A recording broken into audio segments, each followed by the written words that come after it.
1세기 유대교는 로마가 공인한 공인 종교, 그러니까 국가적 종교였지만 기독교는 유대 이단 분파로 간주되었습니다.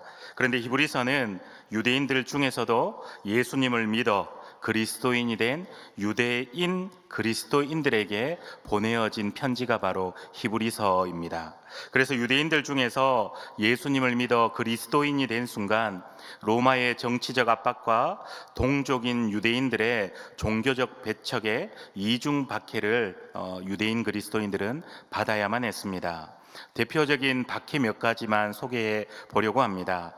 먼저는 공동체에서 출교를 당하여 그들이 가졌던 재산을 몰수당합니다. 유대 사회에서 출교를 공동체에서 당한다라는 것은 그들의 모든 경제적인 사회적인 활동이 마비되는 것을 의미합니다. 시장에서 물건을 살 수도 팔 수도 없었으며 오늘날로 치면은 가지고 있는 은행의 계좌의 동결을 의미하는 것입니다.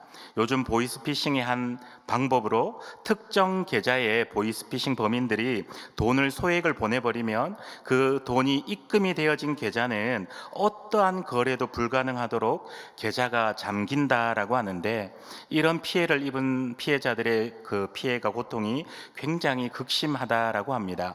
아마 이런 어떤 계좌도 이용할 수 없는 그런 어떤 경제적인 피해를 받습니다. 두 번째로는 공개적인 모욕과 구경거리의 대상이 됩니다. 그리스도인이라는 이유로 광장에 끌려 나와 비방을 듣고 돌팔매질을 당하게 됩니다. 그리고 또 옛날이 좋았지라는 유혹을 받는데, 이것이 아마 유대 그리스도인들에게는 가장 큰 고난이었던 것 같습니다. 그들이 유대교로 다시 돌아가면 안전이 보장되어지고 다시 화려한 성전의 제사에 참여할 수 있다라는 유혹이 그들에게 찾아옵니다. 그런데 사랑하는 성도 여러분, 혹시 우리도 이런 생각이 들었던 적은 없으십니까? 나는 왜 이렇게 연약할까?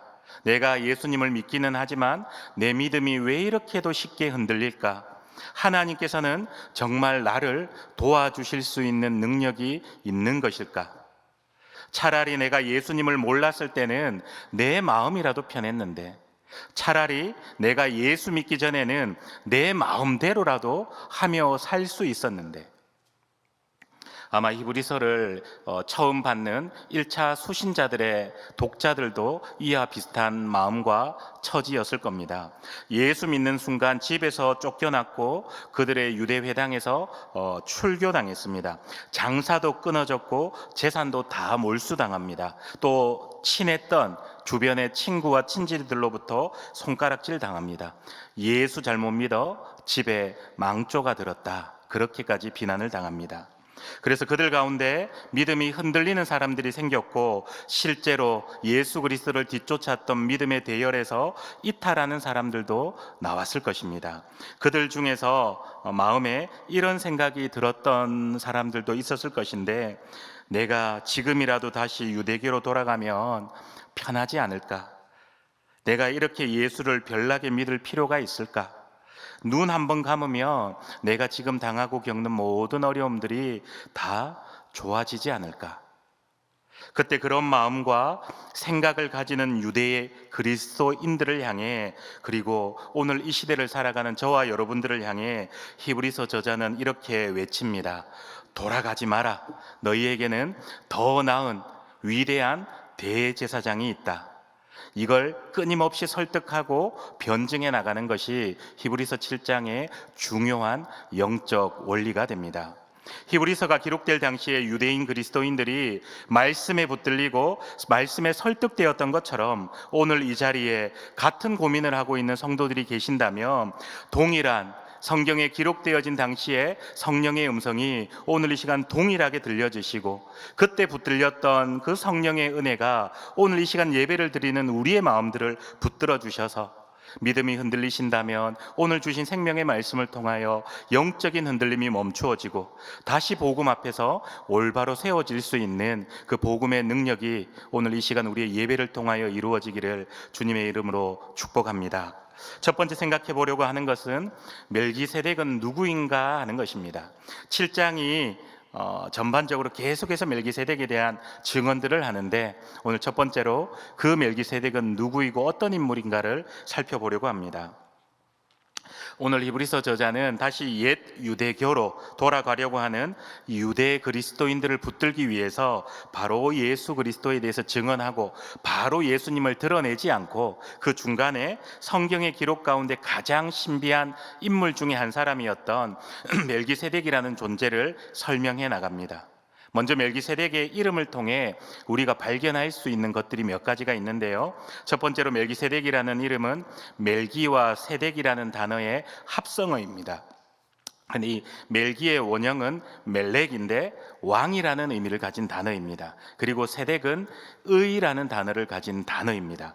그러니까 멜기와 세덱의 이름을 합쳐 직역하면 의의 왕이라는 뜻이 되어지죠. 그런데 2절을 보시면 이 멜기세덱이 어느 나라의 왕이라고 성경은 기록합니까? 살렘의 왕이다라고 기록합니다. 살렘의 원형은 샬롬, 그러니 즉 평강을 의미합니다. 그러므로 이 사람은 평강의 왕이라는 뜻을 가진 사람이기도 합니다. 그래서 먼저 그의 이름을 해석해 보자면, 먼저는 의의 왕이요 그 다음은 살렘 왕이니 곧 평강의 왕이다라고 1절과 2절을 통해서 멜기세덱에 대해서 1차적인 힌트를 우리는 가질 수 있습니다. 또 우리는 멜기세덱이라는 이름과 그의 신분에서 우리 주 예수 그리스도의 성품 두 가지를 발견할 수가 있습니다. 첫 번째 발견할 수 있는 그리스도의 성품은 멜기세덱을 통해서 의의 왕이신 예수 그리스도를 발견할 수가 있습니다. 의의 왕이신 예수 그리스도만이 죄악으로 가득한 이 땅 가운데서 하나님의 공의를 완전히 만족시키실 수가 있습니다. 두 번째로 발견할 수 있는 그리스도의 성품은 살렘 왕을 통해서 평강의 왕이신 예수 그리스도를 발견할 수 있습니다.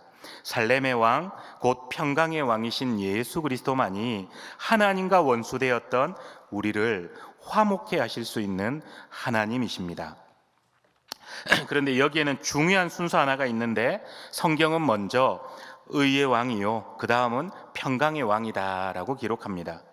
사랑하는 성도 여러분, 의가 없이는 참된 평강이 뒤따를 수가 없습니다. 만약 의가 없이 평강이 오면 어떻게 되어질까? 이 순서가 너무 중요한데요, 제가 잠시 예를 들어 이 부분을 풀어보려고 합니다. 비 오는 날 아이들이 학교 운동장에서 뛰어놀다가 온몸이 이렇게 버려버리죠. 빗물에 운동장의 흙에 버려서 집에 돌아옵니다. 그런데 집에 돌아오면서부터 거실에 옷을 하나하나 벗고 욕실로 들어갑니다. 그런데 샤워를 다 하고 나와서는 엄마가 준비해둔 새 옷을 입는 게 아니고 운동장에 뛰어놀다가 다 버려버린 그 옷, 거실에 들어오며 허물 벗듯이 벗어놓은 그 옷을 다시금 주섬주섬 입는다면 어떻게 되겠습니까? 엄마한테 등짝 스매싱밖에 더 맞겠습니까? 그런데 의가 없는 평강, 순서가 뒤바뀌어 버린 의와 평강의 결과가 이와 같다라는 겁니다.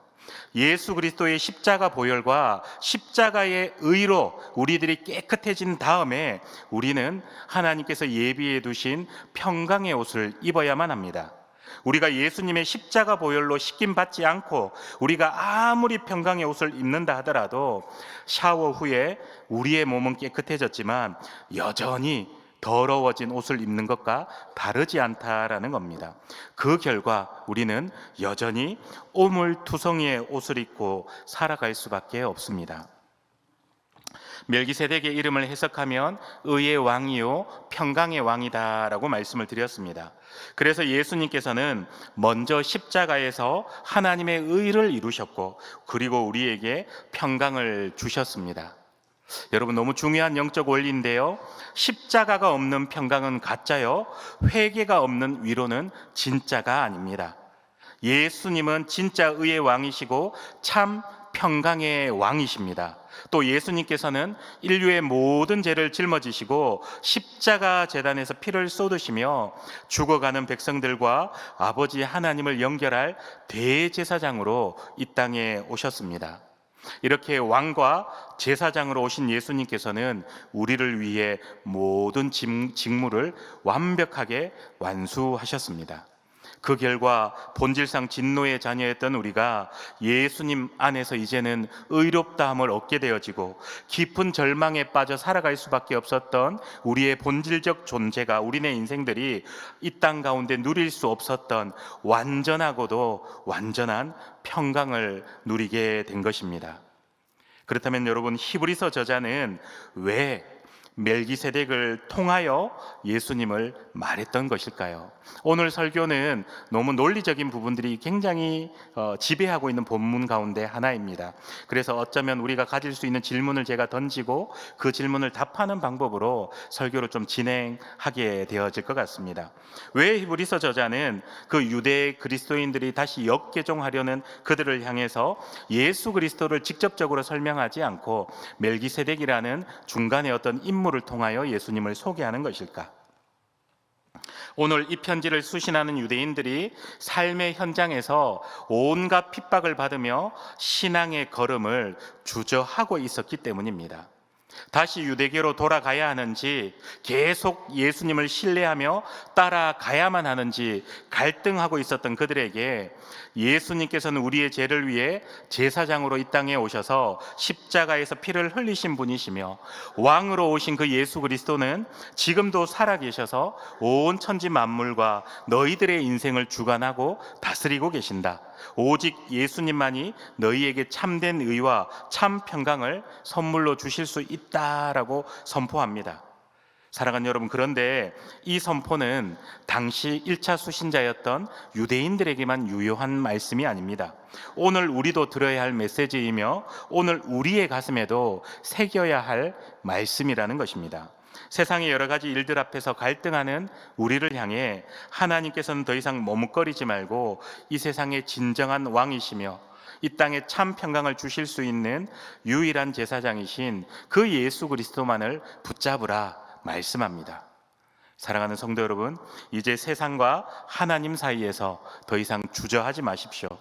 예수님께서 열어주신 살 길이 우리 앞에 놓여 있습니다. 그 십자가로 곧장 일직선상으로 달려나가셔 하나님께서 주시는 의와 평강의 축복을 풍성히 누리시는 우리 동부의 권속들 되시기를 예수님의 이름으로 축원합니다. 두 번째, 우리가 좀 생각해 보아야 될 것은요, 멜기세덱이 레위 지파의 제사장보다 얼마나 뛰어난지를 좀 추적해 보려고 하는데요, 우리 다 같이 4절의 말씀 함께 읽기를 원합니다. 4절의 말씀 읽겠습니다. 시작. 이 사람이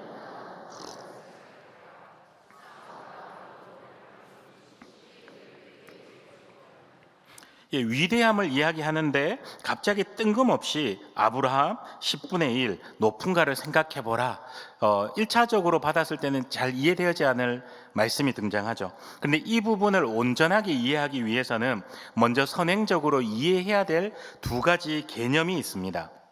하나는 오늘 본문 5절에서 말씀하고 있는 허리에서 난 자라는 개념이고, 또 다른 하나는 히브리서 5장에서 7장까지 이어지며 반복적으로 말씀하고 있는 멜기세덱의 반차를 따른다라고 할 때 이 반차라는 말의 의미를 우리가 이해하셔야 이 4절 이하의 말씀들이 잘 풀어질 수 있습니다. 먼저 성경적 세계관에서 허리라는 것은 생명의 근원과 생명의 시작을 의미하는 것입니다. 특별히 아브라함의 허리라는 표현에는 대표성의 영적 원리가 담겨져 있습니다.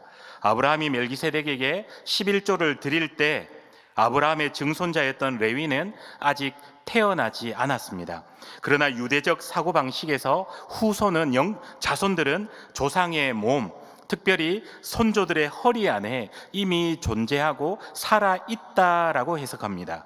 그러니 레위 지파가 아브라함의 후손이므로 아브라함이 멜기세덱에게 11조를 바쳤다면 이미 아브라함의 허리 안에 있었던 레위 지파도 이미 멜기세덱에게 11조를 드린 셈이 되어집니다. 그러니 히브리서 기자의 이러한 선언은 아무리 유대인들이 레위 지파의 정통성을 자랑한다 하더라도 그들의 뿌리였던 아브라함조차 멜기세덱 앞에 무릎을 꿇었다라는 것을 드러내는 겁니다. 그러므로 멜기세덱의 계보를 잇는 우리 예수님은 레위 지파보다 근본적으로 더 높으신 분이라는 것을 1차적으로 증명합니다. 두 번째는 멜기세덱의 반차를 따른다라고 할 때 이 반차라는 말의 개념입니다.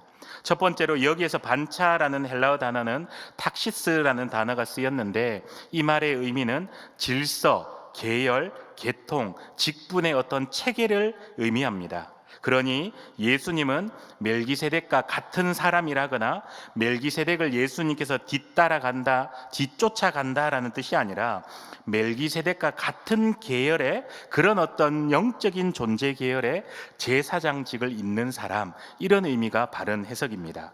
그런데 이 멜기세덱을 설명할 때마다 따라붙는 수식어 하나가 있는데 5장 6절과 6장 20절을 보면 영원하다라는 표현이 늘 이게 습관적으로 따라오게 됩니다. 관용구처럼 따라오는데 여기에서 영원한이라는 표현은 히브리서에서 계속해서 반복되어 쓰이는 표현이죠. 일반적으로 레위계의 제사장은 일시적인 직분이었고 멜기세덱계 계열의 제사장이신 예수님은 영원한 제사장인데 이 일시적인 것과 영원한 것의 대비가 너무나 중요한 키워드가 되어집니다.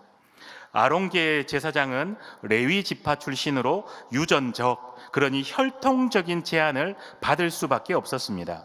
그리고 제사장의 직무를 감당할 때도 25세에서 50세까지만 할 수밖에 없는 일시적인 직책이었습니다. 그러나 예수 그리스도는 멜기세덱계의 계통의 제사장으로 유전적이지도 않고 혈통적이지도 않았으며 25세에서 50세라는 연령의 제한도, 나이의 제한도 받지 않으시는 영혼에 종속되어지신 분이라는 겁니다. 그런데 오늘 말씀을 잘 따라오고 계시다면 우리가 자연스러운 질문 하나가 우리에게 들어야만 합니다. 그러면 왜 반차를 따른다라는 표현을 사용했을까? 왜 더 높으신 예수님께서 모형인 멜기세덱의 반차, 그의 계보를 따르시는가? 이 질문이 우리 마음 가운데 스며들어야만 합니다. 예수님께서 멜기세덱보다 낮아서 멜기세덱의 뒤를 따른다라는 것이 아니라 이것은 예수님의 어떤 영적인 자격의 정통성을 증명하기 위한 논리적 장치의 도구라는 겁니다. 구약 율법에 따르면 제사장은 오직 어느 지파에서만 나왔습니까? 레위 지파에서만 밖에 나올 수가 없었죠. 그러나 예수님은 어느 지파 출신이셨습니까? 유다 지파 출신이셔서 율법대로라면 예수님은 제사장이 결코 되실 수가 없었습니다. 그런데 멜기세덱은 율법이 생기기 훨씬 전인 아브라함 시대에 나타났던 제사장이죠.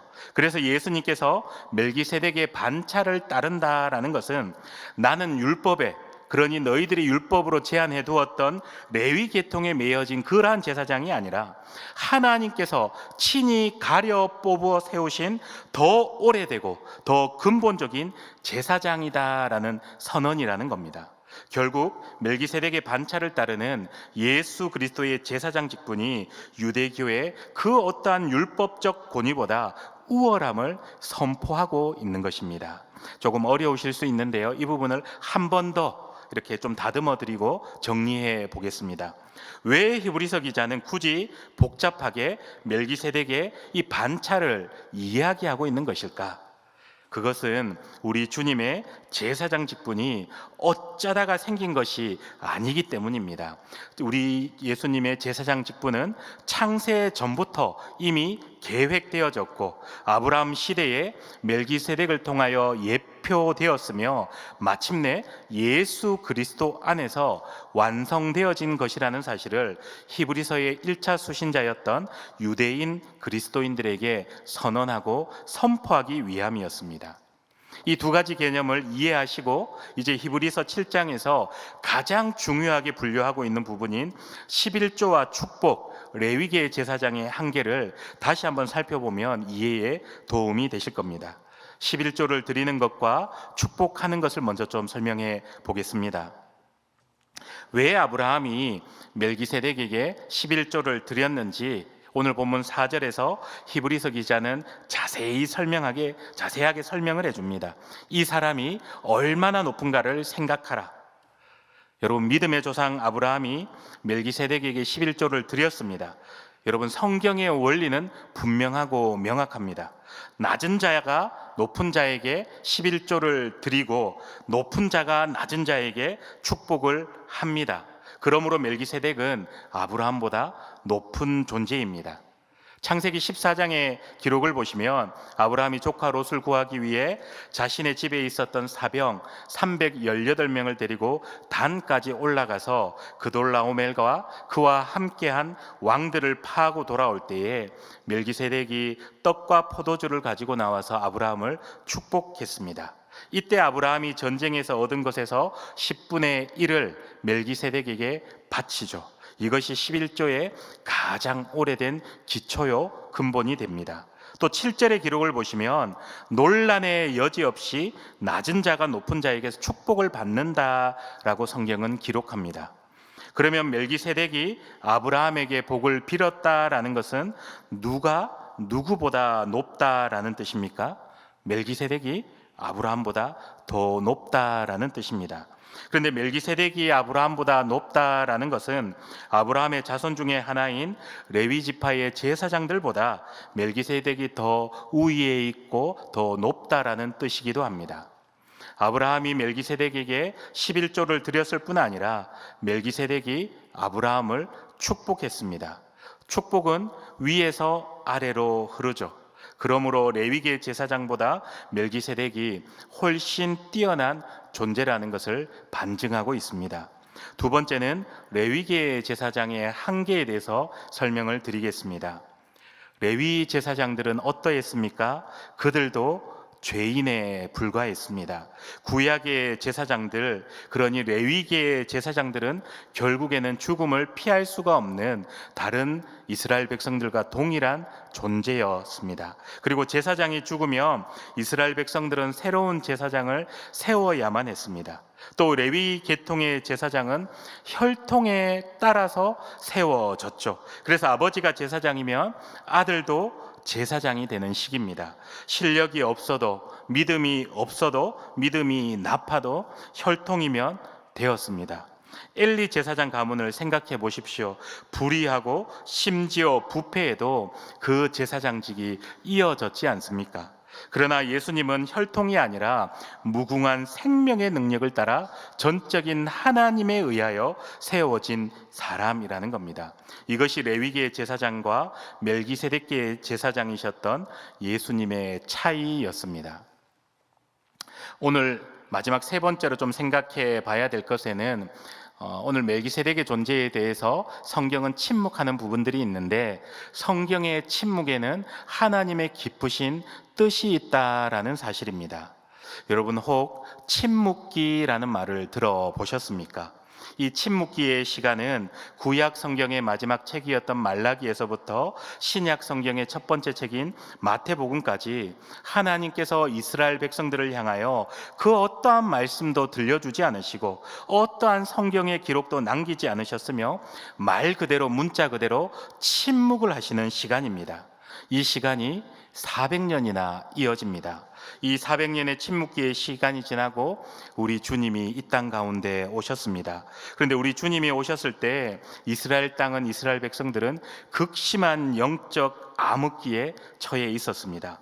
400년 동안 하나님의 계시가 끊어진 상태였고 하나님의 영광으로 가득 차 있어야 될 성전 자리에는 괴물과 같은 헤롯 성전이 세워져 있었습니다. 하나님께 드리는 제사는 제사장들의 탐욕의 장이 되어 있었습니다. 바로 그러한 때에, 그러한 흑암이 가장 깊은 시간에 예수님께서 이 땅에 오신 겁니다. 그런데 우리 주님이 오시기 전에 400년의 침묵기의 시간 동안 수많은 사람들이 어떻게 하나님께서 살아계시다면 하나님의 사랑하는 백성들이 포로로 잡혀가고 이방 민족들에게 죽임을 당하는데도 하나님께서는 그 어떠한 예언의 말로도 그 어떠한 기록된 말씀으로도 이스라엘 백성들을 도와주지 않으시는, 그렇게 침묵을 지킬 수 있느냐라고 하나님을 저주하고 한 사람 한 사람 하나님을 떠나기 시작했습니다. 그런데 사랑하는 여러분, 우리가 기억해야 될 사실 하나가 있습니다. 너무나 중요한 사실인데 침묵기의 시간 동안 하나님께서는 단 한 번도 우리를 향한 신실한 눈길을 거둔 적이 없으셨다라는 겁니다. 하나님께서는 우리에게 1분도 1초의 눈도 떼신 적이 없으셨습니다. 그래서 사실 침묵기는 하나도 침묵기가 아닙니다. 안 침묵기이죠. 보이시지는 않으시지만 분명히 살아서 역사하시는 하나님의 역사가 가장 선명했던, 성경에 기록된 시대 가운데 가장 하나님의 역사가 선명했던 시기가 바로 침묵기의 시간이라는 겁니다. 그런데 이와 마찬가지로 오늘 히브리서에도 침묵을 하는 부분이 있는데 3절의 말씀이 해당합니다. 우리 3절의 말씀도 함께 읽도록 하겠습니다. 함께 읽겠습니다. 시작. 아버지도 없고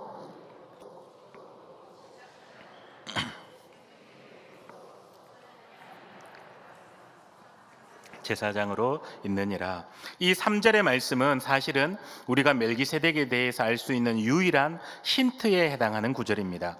그런데 그 힌트가 뭐라고 하느냐 하면요, 구약을 통해서 멜기세덱을 추적해봐도 멜기세덱의 출생도 모르겠고 사망한 것도 모르겠고 또는 혈통이나 계보에 관한 것도 어떠한 기록도 없다라는 기록입니다.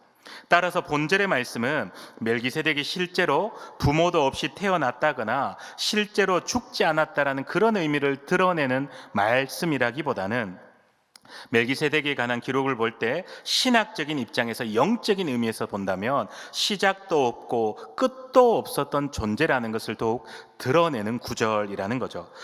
그러니 이 부분은 멜기세덱이라는 존재에 대해 성경이 침묵하고 있다라는 것을 드러내려고 하는 것인데, 우리가 주목해야 될 것은요, 유대인의 전통의 관점에서 볼 때 이러한 사실은 대단히 독특하고 이례적인 기록의 방식이라는 겁니다. 왜냐하면 유대인들은 하나님의 선민으로 혈통적 계보를 너무나 중요하게 여겼죠. 특히 제사장은 족보를 통해 자신의 선조를 증명해야만 했습니다. 그러므로 멜기세덱처럼 중요한 인물에 대해서 구약의 기자들이 어떠한 기록이나 단초도 남기지 않고 단지 중요한 몇 가지 단서를 기록함으로 나머지는 오히려 더 침묵 속에 가두어 둔다라는 것은 그들에게 있어 분명히 이상한 일임에 틀림없는 기록의 방식입니다. 그야말로 멜기세덱은 혜성처럼 이 시대에 나타났다가 사라져버린 신비한 존재로만 성경에 기록된 사람이죠. 그런데 이것은 마치 침묵기가 성경에는 기록으로 남아있지 않지만 하나님께서 분명히 살아계셔서 분명하게 역사하셨던 그런 것과 같이 멜기세덱에 대해 성경에서 많은 부분을 침묵하고는 것 또한 분명한 하나님의 목적과 깊으신 하나님의 뜻 가운데 이루어진 기록이라는 겁니다. 즉 하나님께서 멜기세덱에게 이러한 이름과 함께 왕의 직분, 제사장의 직분을 주신 것이나 아브라함과 그 시대 당시에 만나도록 이끄신 것이나 또 구약의 기자로 하여금 그 외에 어떠한 상황에 대해서도 어떠한 기록도 남기지 않도록 하신 이 모든 것은 훨씬 후에 그 예표의 실체가 되시는 예수 그리스도를 완벽하게 드러내기 위한 모형적인 의미로 기록하게 해두셨다라는 겁니다. 그러므로 구약의 멜기세덱의 족보에 관한 기록이 없다라는 것은 성경의 오류라거나 어떤 비판받아 영역들이 아니라 오히려 영감받은 성경의 완전함을 반증해주는 기록입니다. 이러한 것들을 가리켜 소위 신학적으로는 은폐를 통한 계시 또는 침묵을 통한 말씀이라고도 합니다. 곧 드러내지 않음으로써 드러내는 이른바 숨김의 계시 부분에 해당하는 겁니다. 사랑하는 믿음의 가족 여러분, 베드로 후서의 기록처럼 성경의 모든 예언은 사사로이 풀 것이 아니기에 우리 믿음의 사람들은 성경이 멈춰 있고 성경이 침묵할 때에 있어서 그 부분에는 또 다른 하나님의 깊으신 뜻이 있음을 신뢰하고 겸손하게 남겨두어야 될 필요가 있습니다. 그리고 그 침묵을 통해 하시려는 하나님의 말씀이 무엇인지를 믿음의 사람들은 더욱 깊이 묵상하고 하나님의 뜻을 좇아야만 합니다. 또한 우리의 삶에 있어서도 하나님께서 잠시 침묵하시는 그런 영적인 휴지기들이 있다 하더라도 그 영적인 하나님의 침묵하심 앞에 일희일비하지 마시고 나를 죽기까지 사랑하시는 그 하나님께서 결국에는 우리에게 가장 좋으신 것으로 인도하여 주시고 허락하여 주심을 믿으시고 하나님의 깊은 침묵 가운데서 더 깊은 하나님의 뜻을 만날 수 있는 그런 믿음의 사람들 되시기를 예수님의 이름으로 축원합니다. 오늘 말씀의 결론을 내려보려고 하는데요, 히브리서 기자가 멜기세덱이라는 옛 인물을 끄집어내어 오늘 유대교 그리스도인들, 그러니 다시 율법으로, 다시 제사장 제도로 회귀하려는 그들에게 길게 설명하는 이유는 단 하나입니다. 예수님 한 분만으로 너희들은 지금 충분하다라는 것을 가르쳐 주기 위함이었습니다. 사랑하는 성도 여러분, 우리들도 이 세상을 살아가다 보면 내가 의지하고 내가 돌아가려고 했던 레위 제사장이라는 것들이 사라질 때가 있으실 겁니다. 건강이 무너지고 물질이 사라지고 믿었던 사람들이 우리 곁을 떠날 때가 있을 겁니다. 그러나 그것들은 모두가 다 영원하지 못한 것들이요, 사라질 것들입니다. 그러나 우리에게는 멜기세덱의 반차를 따르시는 영원한 대제사장이신 예수 그리스도가 계십니다. 우리는 이미 오늘 말씀을 통하여 너무 좀 복잡하고 신학적이고 논리적인 부분이 많은데, 사실 우리가 이 등식 하나만 머릿속에 넣고 돌아가셔도 오늘 말씀은 충분히 성공했다고 할 수 있습니다. 아브라함보다 크신 멜기세덱, 멜기세덱보다 위대하신 예수 그리스도, 이 공식이 오늘 우리 머릿속에만 있다면 히브리서 7장은 우리가 충분히 잘 이해하시고 수용하신 건데요, 이것이 우리의 신앙이 흔들릴 때도 이 공식이 흔들리시면 안 됩니다. 우리는 지금 잠시 잠깐의 고난과 핍박으로, 이전으로, 유대교로, 제사장으로, 세상으로 돌아가려는 유대인 그리스도인들을 향해서 히브리서 기자는 돌아가지 말라라고 권면하고 있습니다. 너희들이 그렇게 존경하고 따랐던 그 아브라함조차도 멜기세덱에게 11조를 바쳤고 그에게 축복을 받았는데, 그 멜기세덱보다도 더 위대한 제사장이요 왕이 바로 너희가 지금 다시금 배신하여 떠나려고 하는 그 예수 그리스도가 그토록 위대한 제사장이다라는 겁니다. 오늘 설교를 시작하며 여쭤봤던 질문을 다시 한번 드리며 설교를 맺으려고 합니다. 혹시 오늘 교회에 나오실 때 이런 마음이 드셨던 분이 계십니까? 나는 왜 이렇게 연약할까? 믿음이 왜 이렇게 쉽게 흔들릴까? 하나님은 정말 살아 계셔서 나를 붙들어 주고 계신 것이 맞을까? 히브리서를 처음 받았던 1차 수신자들도 그러했습니다. 예수 믿는 순간 집에서 쫓겨났고 회당에서 출교당했습니다. 장사도 끊어졌고 모든 재산도 몰수되었습니다. 사람들이 예수 믿다가 예수 때문에 인생 망해먹었다 조롱하며 손가락질을 했습니다. 그러나 히브리서 기자는 선포합니다. 그래도 돌아가지 마라. 여러분, 왜입니까? 왜 그렇습니까? 우리에게는 멜기세덱의 반차를 뒤따르시는 영원한 대제사장이신 예수 그리스도가 우리에게 남아있기 때문입니다.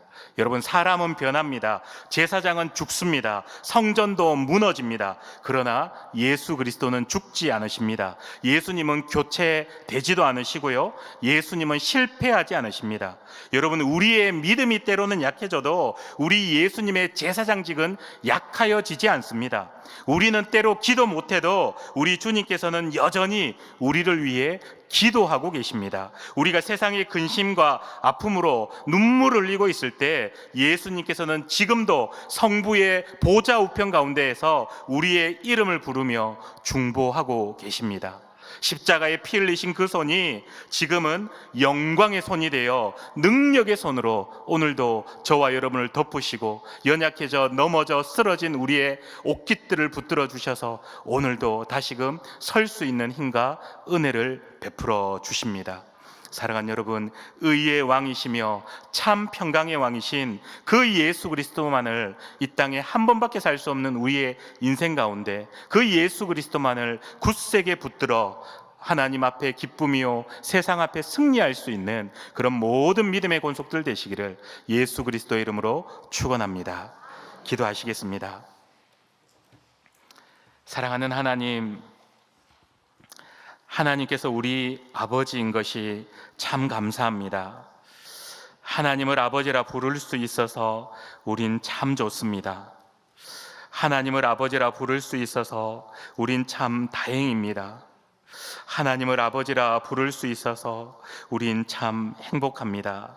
우리가 천국 가는 그날까지 오직 하나님 손 꼭 붙들고 하나님 인도하여 주시는 대로 잘 따라가고 잘 따라 사는 믿음의 가족들 되게 하여 주시옵소서. 이 땅의 진정한 의의 왕이시며 이 땅의 참 평강의 왕이신 우리 주 예수 그리스도의 이름으로 기도드립니다. 아멘.